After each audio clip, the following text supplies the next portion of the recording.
Hi friends, వాన అయితే full వాన వస్తుంది ఫ్రెండ్స్. చూడురిగా నేనైతే ఏడుందంటే మా బావ వాళ్ళ ఇంటికాడ ఉన్నాను, అడవి బావ వాళ్ళ ఇంటికాడ. ఎందుకంటే వాన వస్తుంది, రొట్టెలు అయితే చేస్తున్నాము. మా బావ వాళ్ళ ఇంటికి అయితే తలకాయ బొక్కలు ఉన్నాయంట, రొట్టెలు చేస్తున్నా నేను. రొట్టెలు చేయమంటే ఎదుడు జొన్న రొట్టెలు చేస్తున్నా పొయ్యి మీద. ఇక వాన వచ్చినా సరే కట్టెలు అయితే ఒట్టిగానే ఉన్నాయి, మంచిగానే మంతుంది రొట్టెల కింద. రొట్టెలు చేయమ్మంటే రొట్టెలు చేస్తున్న ఫ్రెండ్స్. మరి మీరు ఛాయ్ తాగిరా, టిఫిన్ చేసిరా? మేమైతే జొన్న రొట్టెలు చేసుకుంటున్నాం ఇవాళ వాన వచ్చినందుకు. చిలకలకు పోదామంటే ఇక వానదేవుడు అయితే వస్తుండు, చిలకలకు అయితే పోతలేవు ఇవాళ.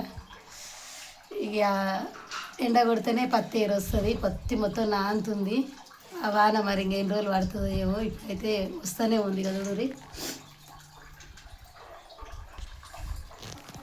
సుశిరాయిగా ఇవాళ అయితే మా బావోళ్ళ ఇంట జొన్న రొట్టెలు తలకాయ కూర. ఈ వానకైతే సూపర్ ఉంటుంది ఫ్రెండ్స్. మరి బాయ్ మరి.